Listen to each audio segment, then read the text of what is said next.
Hi, what's up again? It's me, Casey here with another shaky cam video, and we're gonna talk about Myers-Briggs again, yay! Which is something that I've wanted to do for quite a while, but I've been procrastinating it lately and trying out other content. So, but first and foremost, I felt like the response I gotten from the MBTI based videos were so much more positive, or at least I got much more views on those compared to the other videos. So I guess I'm gonna try pushing out content like that a bit more. And since I had a lot of great INFP friends come up and say, you know, besides just the YouTube comments itself, actually I posted that on another forum as well.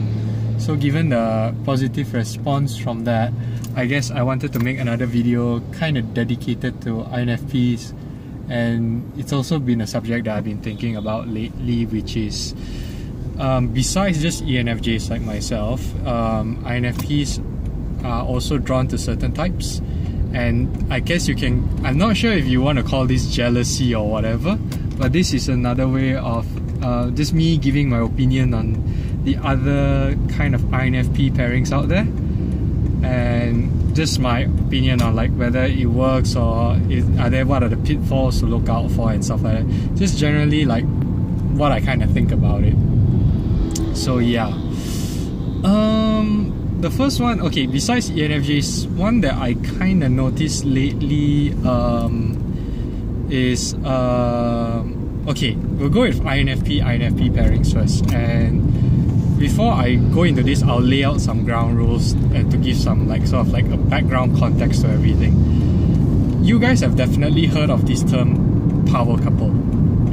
Basically, couples who they're like, they do everything, they can accomplish everything together.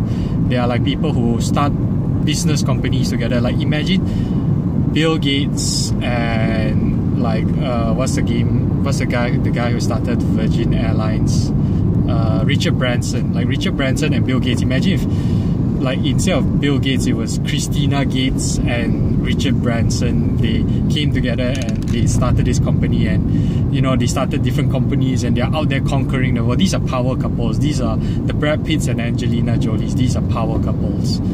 So then besides that, I would like to add there are also other types out there, other kinds of relationships which are not so much power couples, but I would say like they are the opposite. They're not, in a sense, they don't do much together, they don't accomplish great things together, but in a sense they are kind of happy together. The thing about power couples is they're really high octane relationships that require a lot of effort to maintain and stuff like that. But the opposite tangent of it, the more like, I don't know what you call it, low power, or I can't find a way to describe this term, but INFPs with other INFPs or other ENFPs, basically NFPs paired together, it reminds me of the opposite of a power couple relationship. So INFP and INFP, or INFP and ENFP, to me it sounds like a relationship where both partners will commit a lot of time into each other, but in a sense that they don't really accomplish much together at the same time. Now I'm not saying that I know, like, let's say if there are any INFPs who gotten with ENFPs or any other like INFP relationships, I'm not saying that your relationship doesn't work or sucks. It is not a criticism of your relationship, it's just me giving my opinion. But I think that it's a relationship that where things doesn't get really done. You need like sometimes you need like someone who is the opposite of you to sort of spot out your flaws.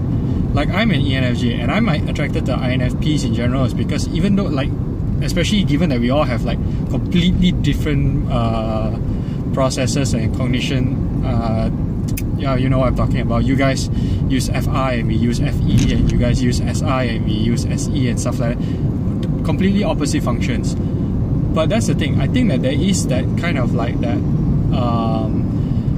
differences which create this positivity in the relationship. And whereas with ENFP, INFP is, it kind of validates one another too much. So in the sense where if let's say you and INFP guy, you got together with another ENFP girl and you're hoping that, wow, you know, you're going to accomplish many things together. Dude, I don't even expect you to clean your room together.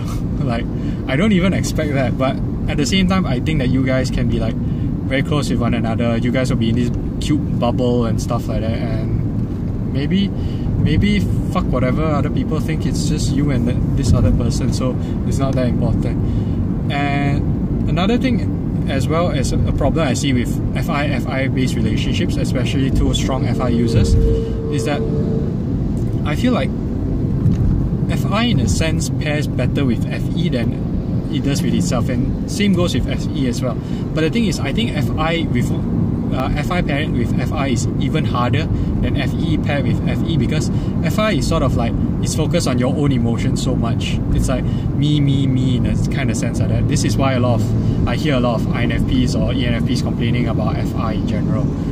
But so in a sense, when you're with a partner who uses so much FI, yeah, you guys kind of get one another, but can you guys really empathize with one another? Can you guys meet each other's needs? Would you guys go out of your way to meet each other's needs?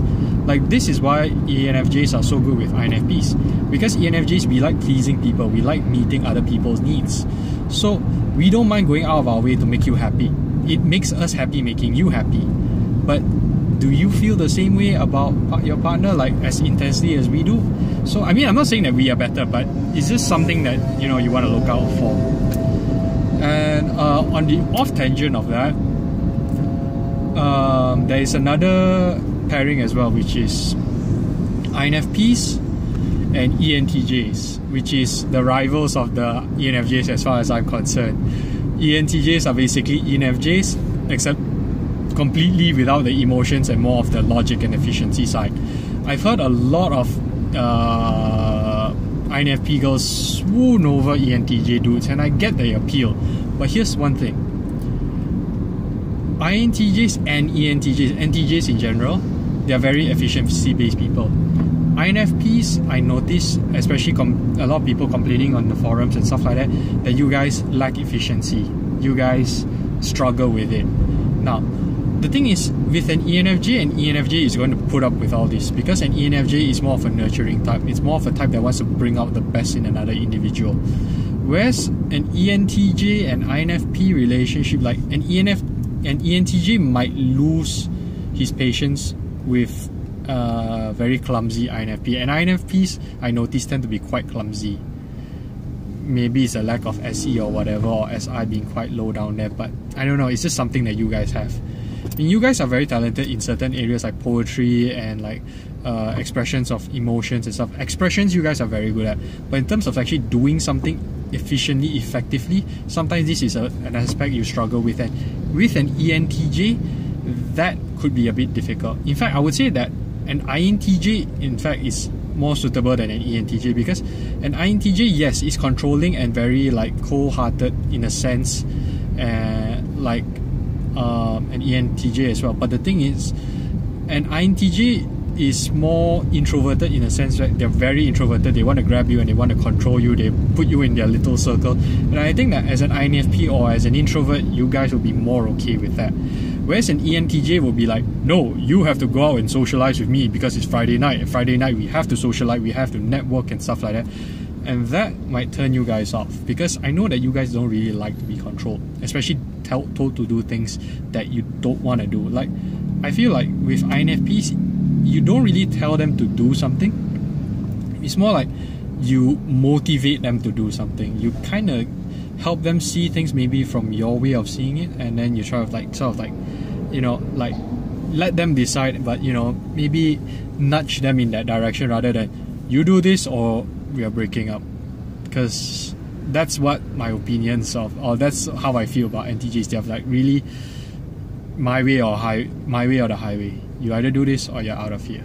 So that's one thing that's one of the pitfalls I see in that sort of relationship. Besides that, I think I noticed ISFPs as well, and I'm not sure about why ISFPs, but okay, the thing with ISFPs, I think there's a whole dreamy FI thing going on again, but one thing about ISFPs is that they're quite flaky. They don't really commit to things.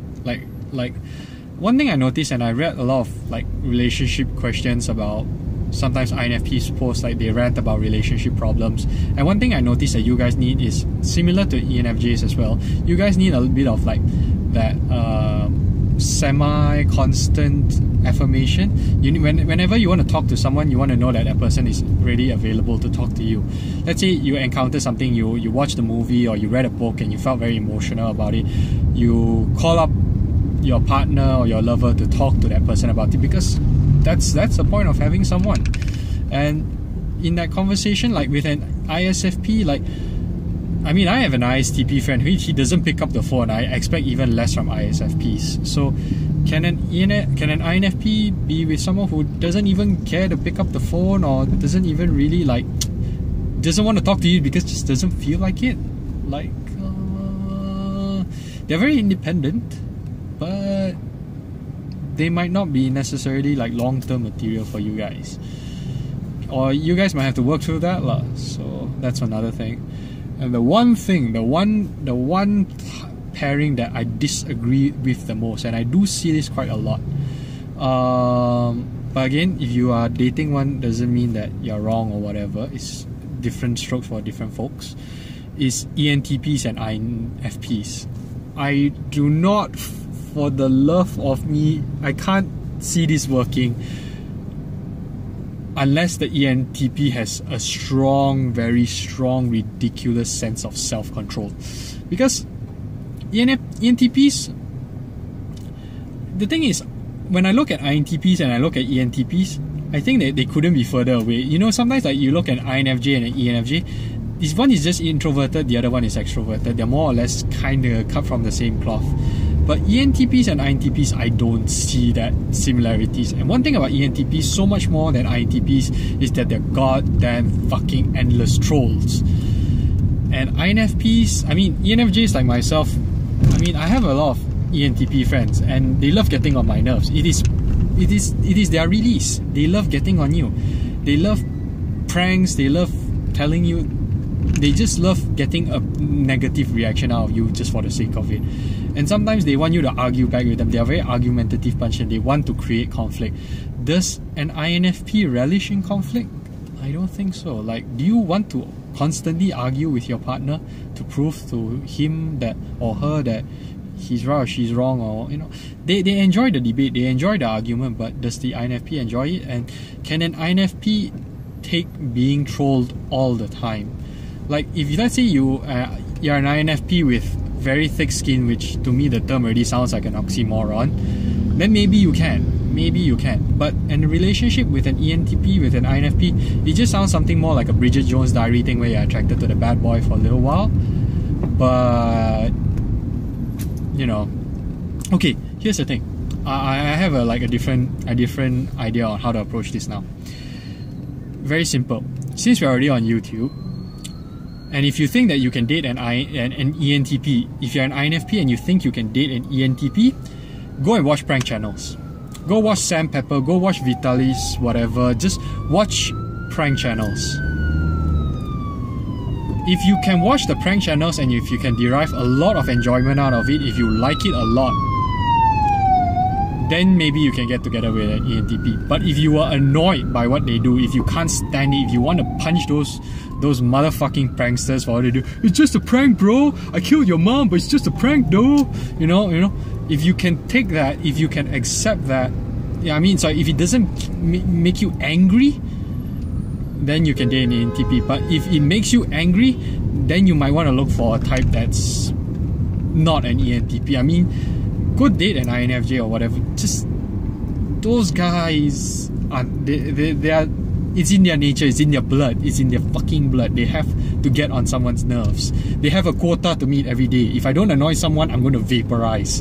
So they're like going out there and purposely like pulling down people's pants just to get a reaction. You know, that's what I think about ENTPs. So you might want to watch out for that. So yeah, basically that's my video about INFP pairings with other types and my opinion on them. So I'm quite sure maybe I left out one or two more, maybe ESFP, because they are adventurous and stuff like that. But does an INFP, I mean, INFPs want to be adventurous, but are they the physical kind of adventurous? I mean, you guys might find like going to an art convention, you know, significant, but an ESFP on the other hand, you might be looking forward to rock climbing and bungee jumping, and that requires something physical, and that might not, I'm not saying that, yeah, again, this is going on a stereotype here, but it might not be an INFP's preferred kind of activity. So that's it for this video. But yeah, if you guys have any other things that you want me to talk about ENFJs or INFPs or even any other type out there, just let me know in the comments. And as of now, I'll see you guys in the next video. But again, thanks a lot for watching. Bye bye.